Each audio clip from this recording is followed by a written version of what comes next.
The New York humidity clings to Valerie Hardman the second she stumbles out of the charity auction, her silk-wrapped toes catching on the concrete in a cadence that echoes her frantic pulse.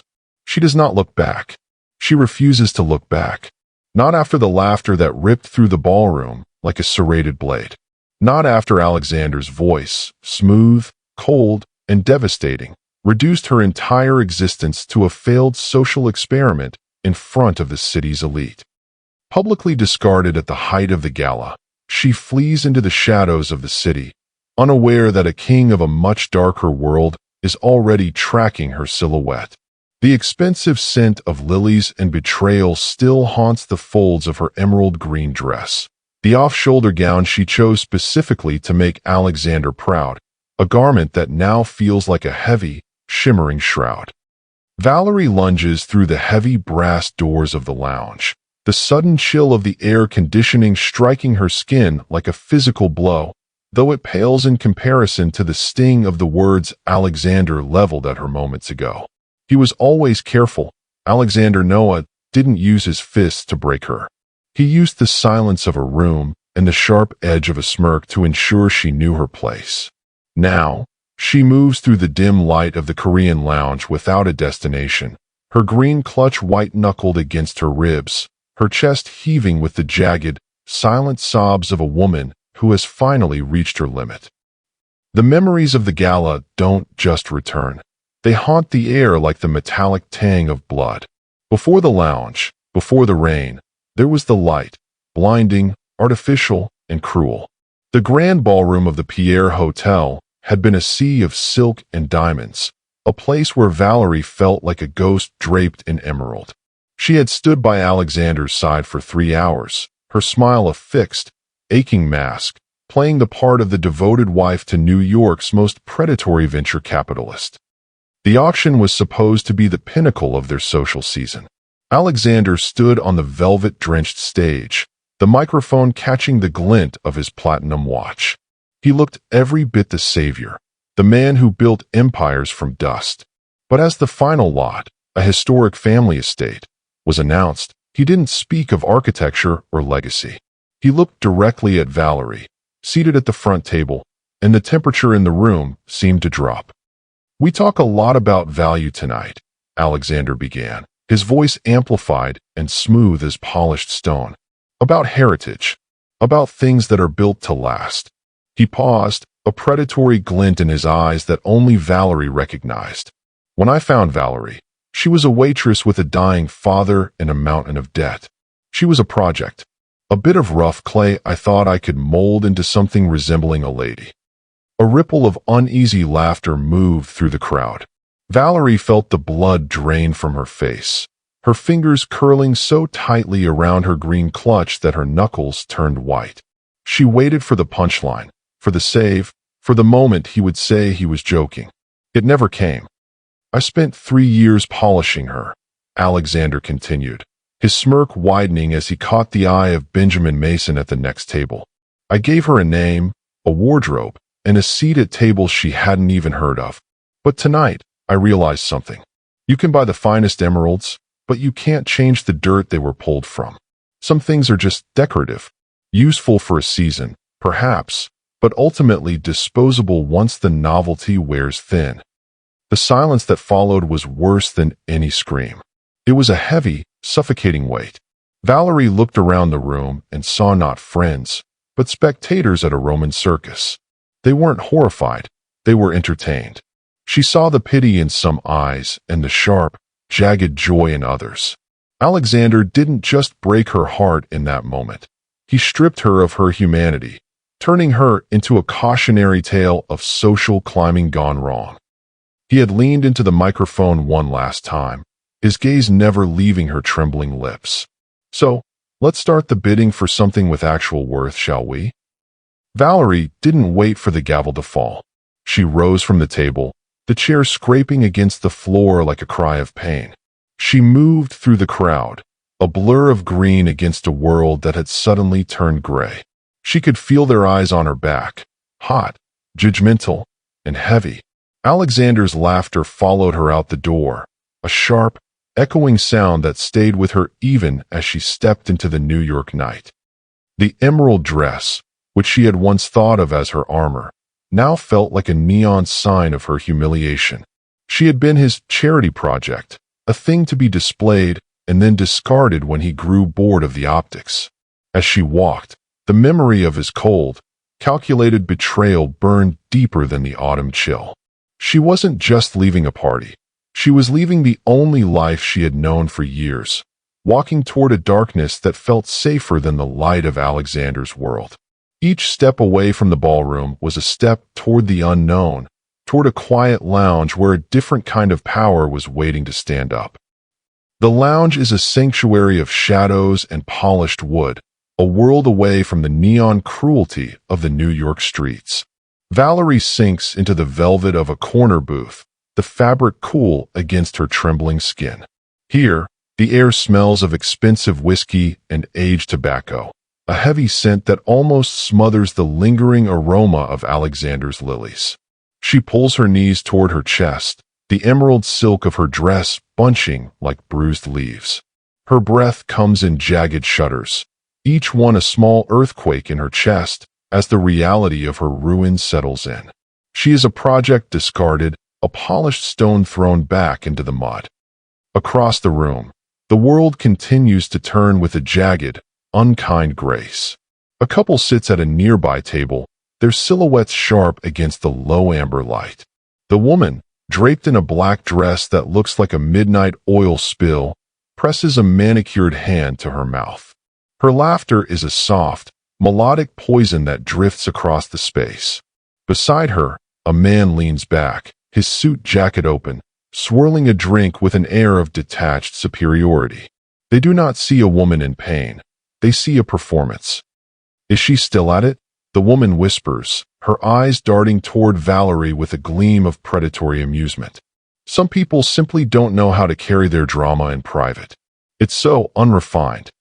The man smirks, the ice in his glass clinking with a sound like breaking teeth. The dress is stunning, though. A shame the woman wearing it hasn't the pedigree to match. You can dress them up, but the cracks always show eventually.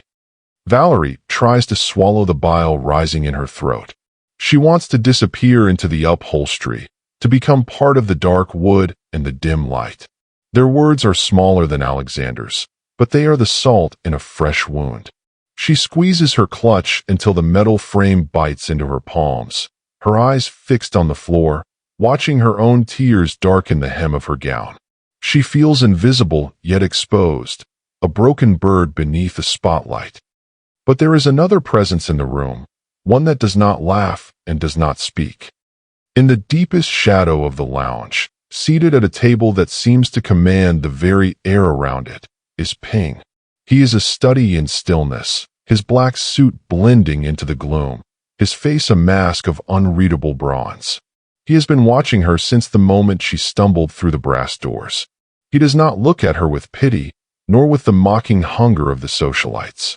His gaze is focused and heavy, a weight that anchors the chaotic energy of the room. He leans forward slightly, one hand braced on the table, his fingers steady and strong. The woman in the black dress leans closer to her companion, her voice rising just enough to be heard. Maybe we should call her a car. Or a therapist. It's ruining the mood, isn't it? The man chuckles, raising his glass in a mock toast toward Valerie's hunched form. To the charity cases of New York. May they find a better. The sound of his voice is cut short not by a word, but by a shift in the atmosphere. Ping moves. It is not a sudden or frantic motion. It is a slow, deliberate ascent. As he begins to stand, the very gravity of the lounge seems to center upon his tall, imposing frame. The mocking couple freezes, the man's glass hovering halfway to his lips. The woman's smirk falters, then vanishes, replaced by a cold, instinctive fear. Ping does not look at them. He does not need to. His presence fills the silence like a coming storm, a power so absolute that it demands the room's breath. He stands fully now, adjusting the cuff of his jacket with a terrifyingly calm precision. The mockery dies in the air, replaced by a sudden, reverent stillness. Valerie feels the change and finally looks up, her red-rimmed eyes meeting a gaze that is as dark and deep as the sea. For the first time tonight, the world is quiet. For the first time, someone is looking at her as if she is the only person who matters. Check if you're already subscribed to this channel. If you're not, you're missing stories like this one. Stories that stay with you long after they end. Hit that subscribe button now because you won't want to miss what happens next. The heavy brass doors of the lounge swing open with a violent thud, letting in the frantic, artificial energy of the New York streets. Alexander Noah enters like a storm that believes it owns the sky. His coat is damp from the rain, but his posture remains arrogant, his eyes scanning the dim interior with a clinical, icy detachment. He does not see a sanctuary. He sees a room full of people he could likely buy or break. His gaze lands on Valerie, still huddled in the booth, and a sharp, possessive smile cuts across his face.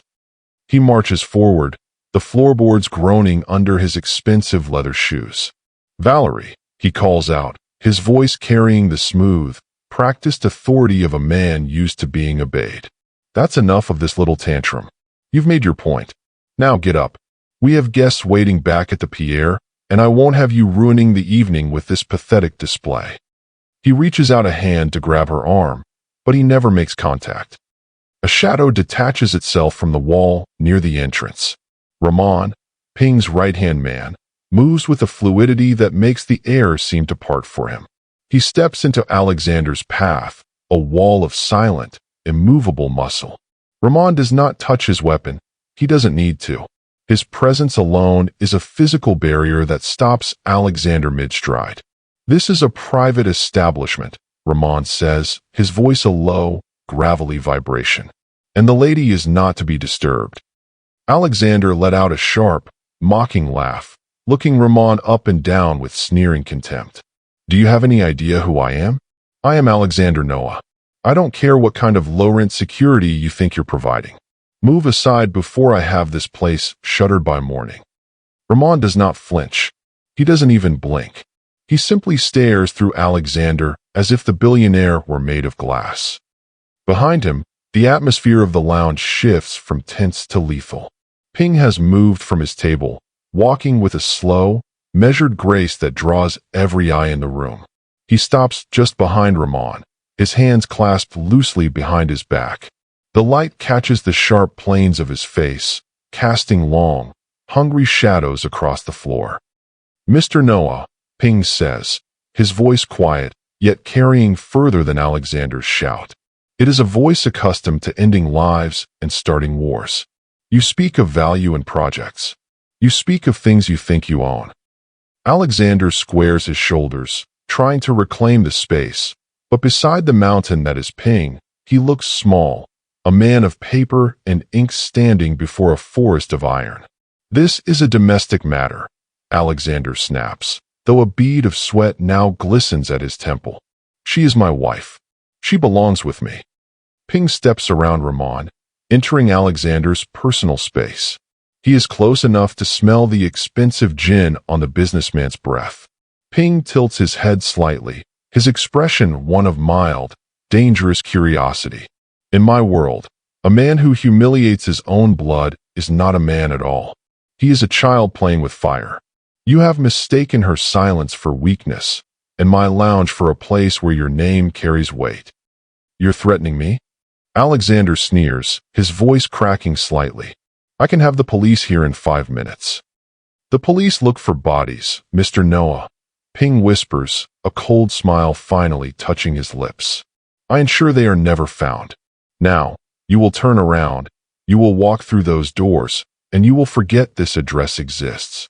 If you look back, if you even think of her name with malice, I will take everything you have built and turn it into ash, starting with you." The silence that follows is absolute. The mocking couple has retreated into the dark. Valerie watches, her breath held, as the man who terrified her for years shrinks under the gaze of a stranger. Alexander searches for a comeback, for a spark of his usual fire, but finds only the freezing reality of a power he cannot comprehend. Without a word, he turns, his heels clicking a frantic retreat against the wood, and vanishes into the night. Ping remains standing, a silent sentinel in the dark, his eyes finally drifting back to the woman in the emerald dress. The transition from the dim lounge to the street is a blur of neon and cold air. Ping leads Valerie not to a car, but to a waiting black SUV that seems to swallow the surrounding light.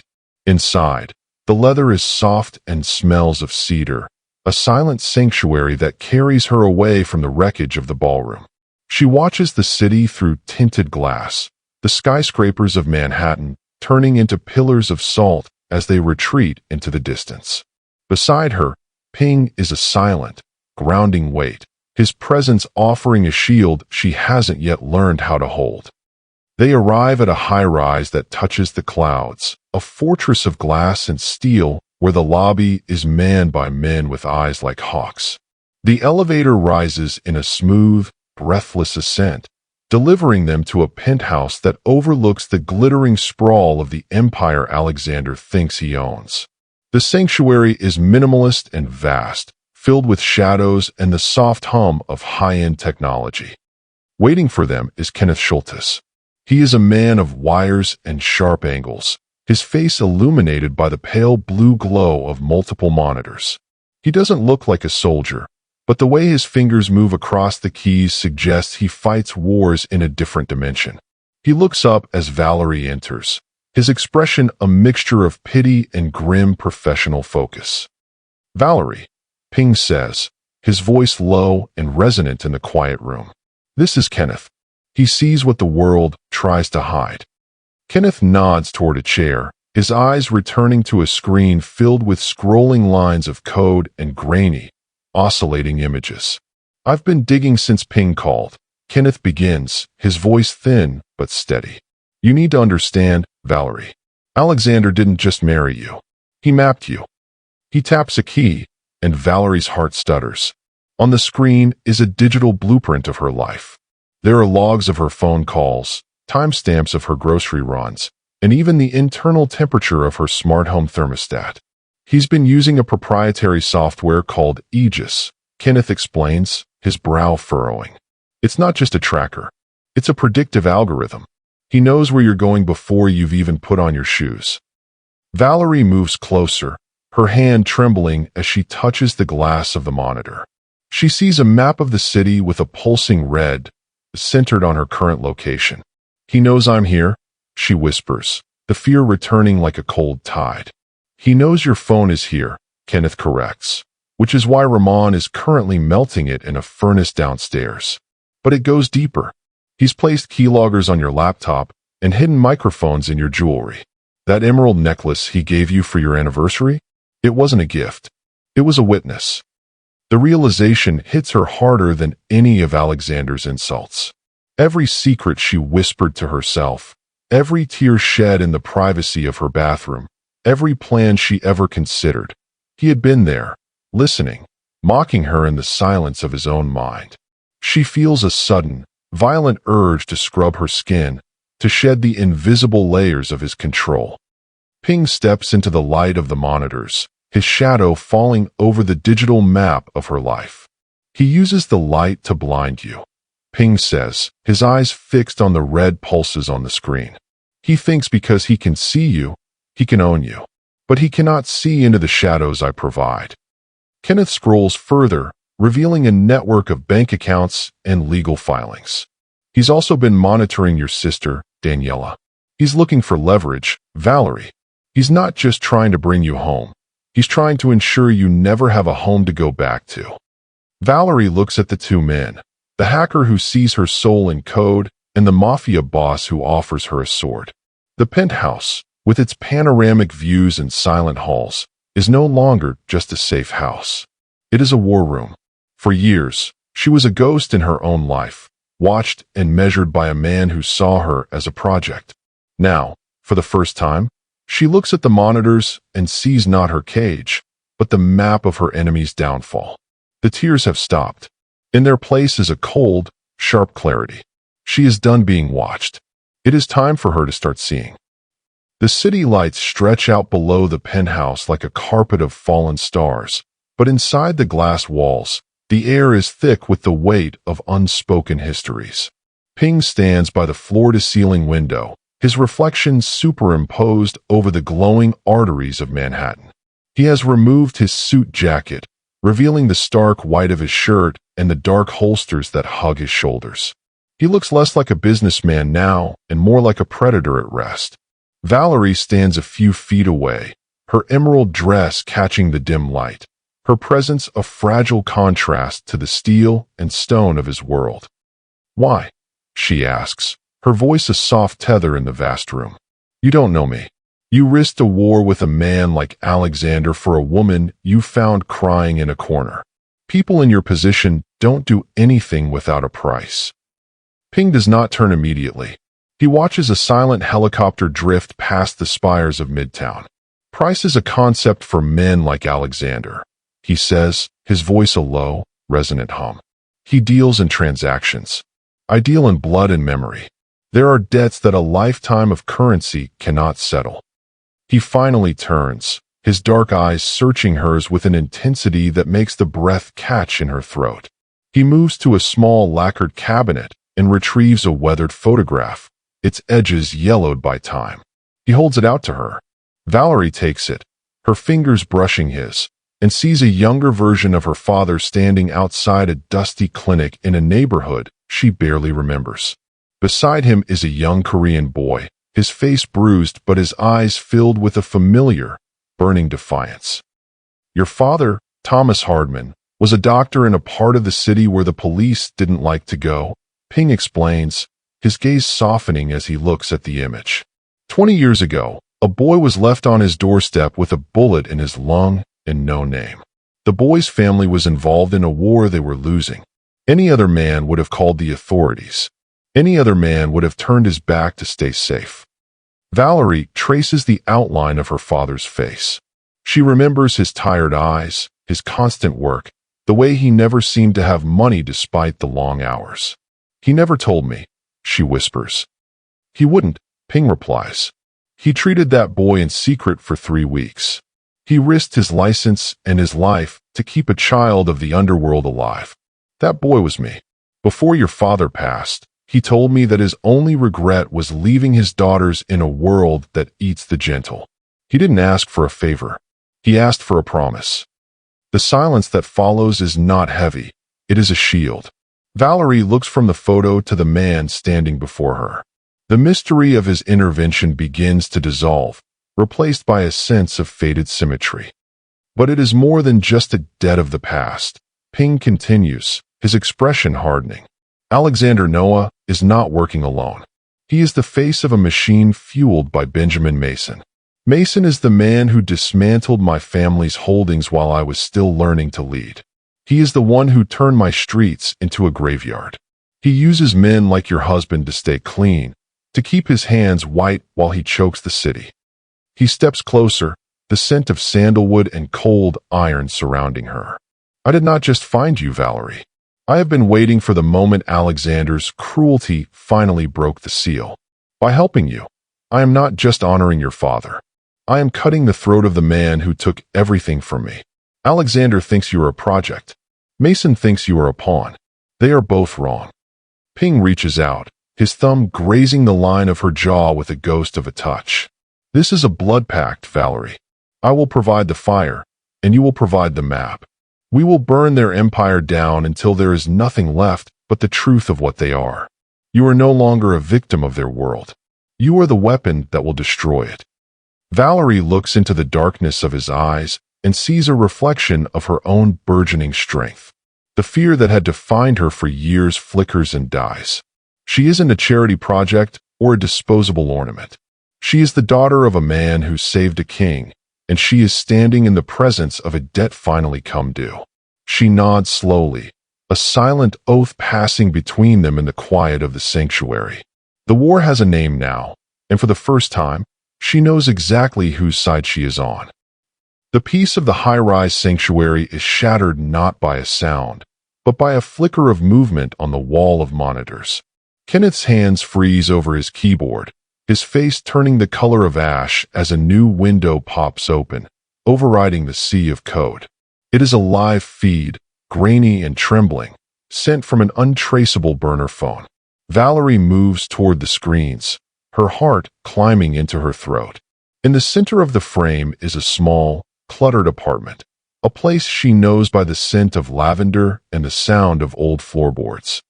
Daniela is there, seated at her small kitchen table, her hands trembling as she holds a glass of water. She looks tired, her eyes darting toward the door with an instinctive dread. Behind her, a shadow moves. A man in a tailored suit whose face remains off camera, but whose voice is unmistakable even through the digital distortion. She looks just like you, Valerie. Alexander's voice purrs through the speakers, dripping with a false, oily concern. A bit softer, perhaps, less polished, but the resemblance is striking. It would be a tragedy if her little world came crashing down because of your selfishness. Valerie gasps, her hand flying to her mouth, the emerald silk of her sleeve fluttering like a wounded wing. The video cuts to a close-up of a legal document resting on the counter next to Daniela's keys. It is an eviction notice, followed by a series of fabricated police reports and bank statements. Alexander is not just threatening her sister with violence. He is dismantling her life with the stroke of a pen, preparing to bury her under the weight of his manufactured scandals. "You have 2 hours," Alexander's voice continues, now cold and sharp as a razor. "Come back to the Pierre. Apologize for your scene. Be the wife I trained you to be. Or I will ensure Daniela spends the rest of her life in a cell, wondering why her big sister chose a stranger's shadow over her own blood." The screen goes black. The silence that follows is a physical weight, pressing the air from Valerie's lungs. She turns to Ping, who has been standing as still as a statue of obsidian. His eyes are dark, reflecting the empty monitors, his jaw set in a line of hard, unyielding stone. "He knows I can't stay hidden while she suffers," Valerie whispers, her voice breaking. "He's using her as a tether to pull me back into the cage. If I go, he'll destroy me. If I stay, he destroys the only family I have left." She looks at her reflection in the glass, seeing the woman who ran through the rain, the woman who was a project, the woman who broke down in tears. But beneath the emerald dress, something else is beginning to stir, a fire that has been smoldering since the night of the auction. For years, she had run from Alexander's shadow, hiding in the corners of her own life to avoid the sting of his words. "I can't run anymore," she says, her voice gaining a sudden, crystalline edge. The fear is still there, a cold pulse in her veins, but it is being crowded out by a fierce, protective rage. Ping steps forward, his hand coming to rest on her shoulder, a heavy and steadying warmth. "If you run, he wins the day. If you fight, he loses the world. The choice is yours, Valerie. But you do not have to fight alone." Valerie looks at the empty screen where her sister's face had been. She thinks of her father's promise and the debt Ping carries. She thinks of the girl she used to be and the woman she is becoming in the heart of this high-rise fortress.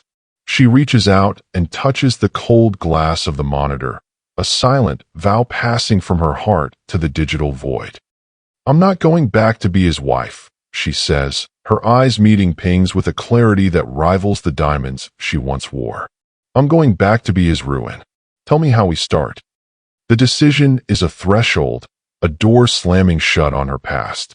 The victim has vanished, consumed by the heat of a sister's love and a stranger's loyalty. The war for the Hardman legacy has truly begun, and for the first time, Valerie isn't looking for a place to hide. She is looking for a way to strike. The training does not begin with weapons, but with the way Valerie carries her own weight. In the mirrored halls of the sanctuary, Ramon stands like a monolith of shadows, his gaze dissecting her every movement. He does not look at the emerald dress, which she has finally traded for a sharp, charcoal-colored suit that feels like a second skin. He looks at her eyes, her shoulders, and the way her breath hitches when the elevator chimes. "You move like a victim, Valerie," Ramon says, his voice a low vibration that seems to come from the floorboards. "You walk as if you are apologizing for the space you occupy. In the world Alexander built, that is a survival instinct. In our world, it is a death sentence. He leads her to a room filled with the soft hum of cooling fans and the scent of ozone. Here, the lessons are about the art of disappearing while standing in the center of a crowd. He teaches her how to neutralize her expression, turning the perfect smile Alexander forced upon her into a blank, unreadable mask. He shows her how to scan a room without moving her head, identifying exits, threats, and the subtle tells of those who think they are watching her. To hide in plain sight is not to be invisible, Ramon explains, circling her with the slow, predatory grace of a wolf. It is to be uninteresting. You must shed the scent of fear.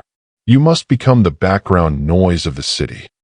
Valerie practices until her legs ache and her mind feels like a frayed wire.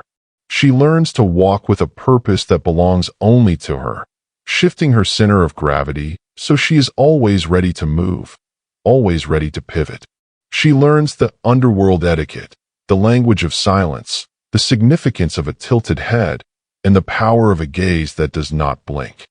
At first, Ramon's instructions are sharp, almost clinical. He views her as a liability, a debt Ping is determined to pay. But as the hours turn into days, something shifts in the quiet of the training room. He watches her fail a maneuver and stand back up without a word. He sees her face the digital ghosts of Alexander's surveillance, and, instead of weeping, ask for a way to bypass them. The turning point comes during a late-night session on defensive positioning. Valerie manages to anticipate Ramon's movement, stepping into his shadow before he can close the distance. For a fleeting second, the stoic soldier freezes, a flicker of genuine surprise crossing his bronze features. He looks at her, not as a doctor's daughter, not as a charity project, but as a student of the dark. "You have a quick mind," Ramon admits, the edges of his voice softening just enough to be felt.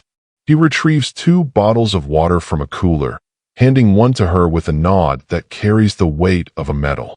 "Most people from your world think they can buy safety. You are beginning to understand that safety is something you take." Valerie takes a slow drink, the cool water a relief against the heat of the room.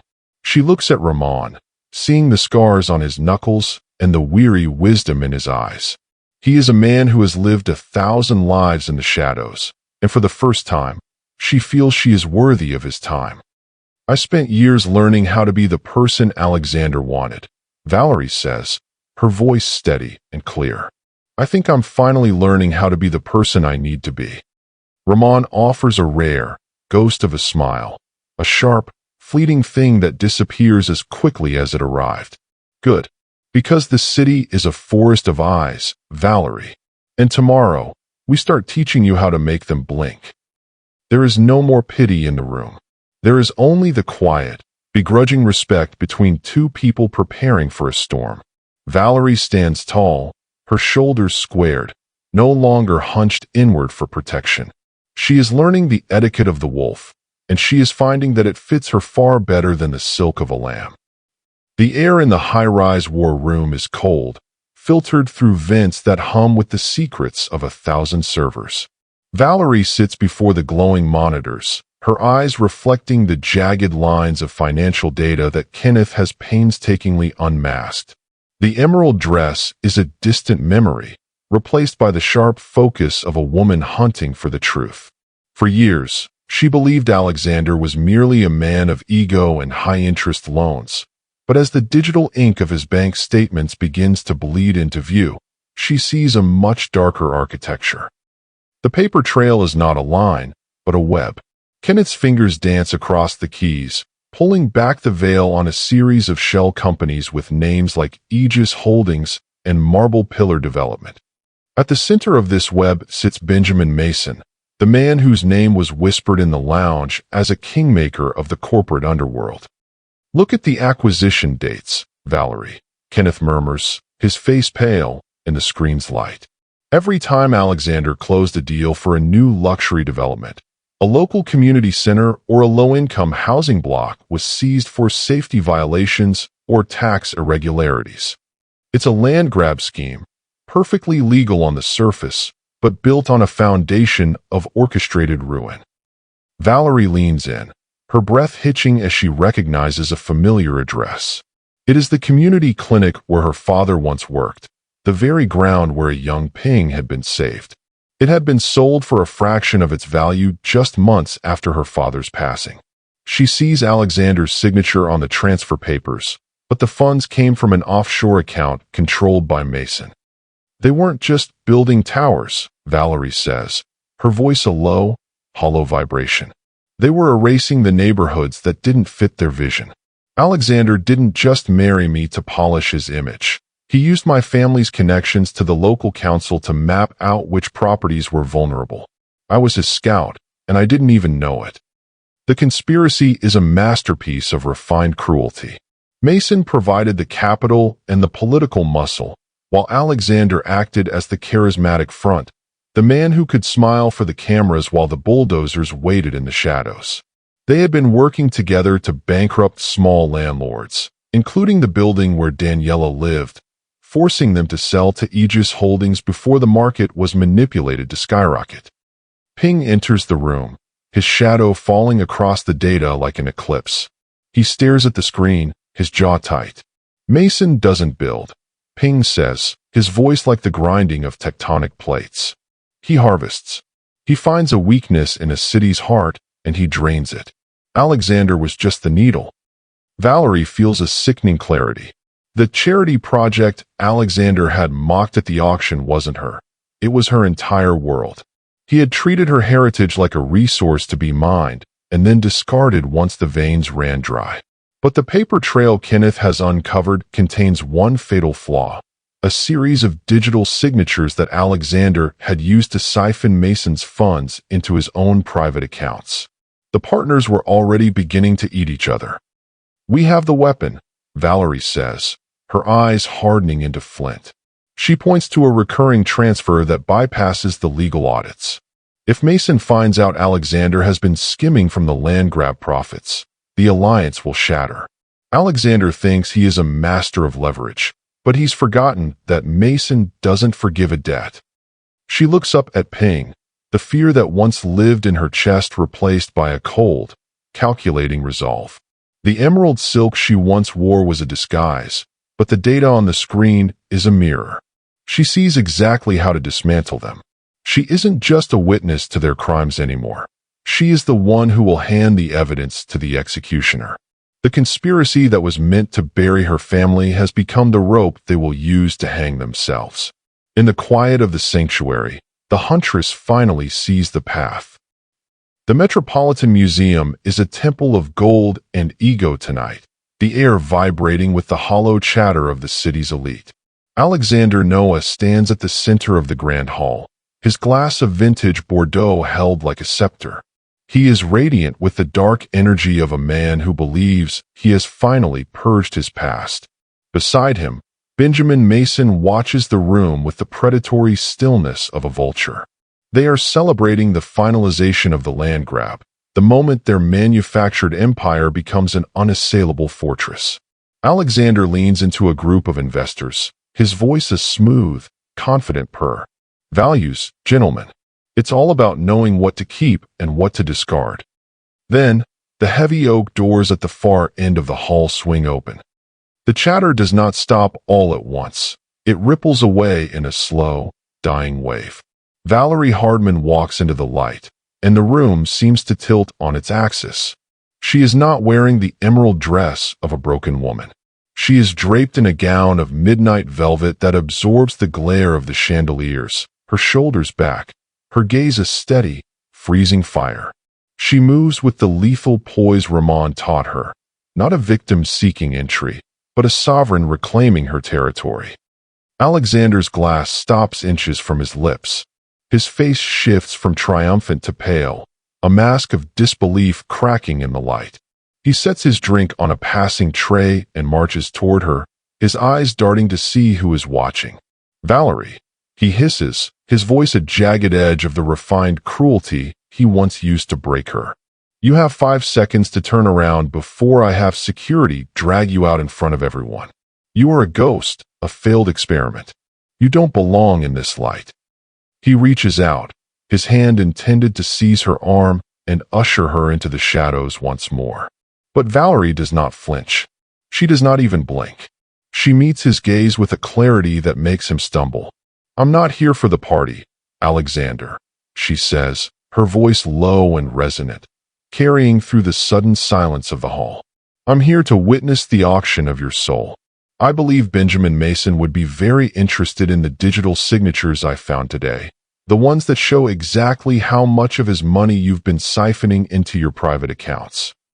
Alexander's hand freezes in midair. The arrogance in his eyes is replaced by a cold, primitive terror. He looks toward Mason, who is already stepping forward, his expression shifting into something murderous. Alexander opens his mouth to strike back, to unleash the verbal venom that had kept Valerie in a cage for years. He draws a breath to scream for her removal, to reassert the power of the corporate king over the useful wife. But the air in the room suddenly changes. From a table in the very front row, a table that had been reserved for a mysterious, unnamed benefactor, Ping moves. He does not rush. He does not shout. He begins a slow, deliberate ascent, his tall frame rising like a mountain emerging from the mist. His black suit is a sharp, unyielding shadow against the museum's gold. As he stands, the security guards at the perimeter instinctively take a step back, recognizing a level of authority that no badge can grant. Ping does not look at the crowd. He looks only at Valerie, his eyes locking onto hers with a silent, ironclad promise. He stands fully now, his hand coming to rest on the back of his chair, a gesture of absolute possession and protection. By the simple act of standing, he draws a line in the marble floor that Alexander Noah can never cross again. The message is silent but deafening. The woman you discarded is no longer your property. She is my queen, and to touch her is to invite the end of your world. Alexander shrinks. In the presence of the Mafia king's slow stand, the venture capitalist looks like a child holding a broken toy. The room is silent, the power having shifted so violently that the chandeliers seem to tremble. Valerie looks at the man who once humiliated her and feels nothing but a distant, poetic pity. She is no longer the girl in the emerald dress. She is the woman standing in the center of the light, protected by a shadow that will never let her fall again. The echoes of the gala fade into a haunting silence as the museum's grand hall becomes a stage for justice. Benjamin Mason, his face a mask of cold fury, signals to his own men, but they do not move for Alexander. Instead, the heavy doors open for the authorities, guided by the digital breadcrumbs Valerie and Kenneth had meticulously laid out.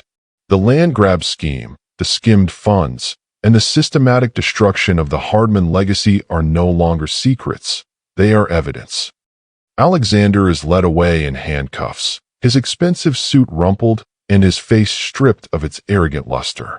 He looks at Valerie one last time, searching for the fear he had spent years cultivating, but he finds only a vast, empty calm.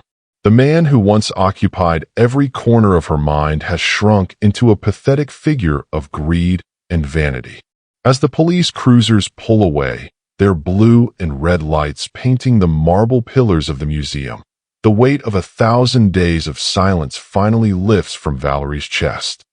In the quiet aftermath, Valerie returns to the small apartment where Daniela waits. There are no more eviction notices on the counter, no more whispered threats in the dark. With Ping's resources and the legal dismantling of Aegis Holdings, the building is secure, and her sister's future is no longer a pawn in a billionaire's game. They sit together in the kitchen, the scent of lavender finally unclouded by dread, and for the first time in years, Valerie tells her the story of their father and the boy he saved. The dawn breaks over New York City in shades of violet and gold, finding Valerie on the balcony of the high-rise sanctuary. She is no longer wearing the midnight velvet or the emerald silk. She wears her own clothes, her own skin, and a gaze that belongs to no one but herself. She is a nurse again, but with a different kind of healing in her hands.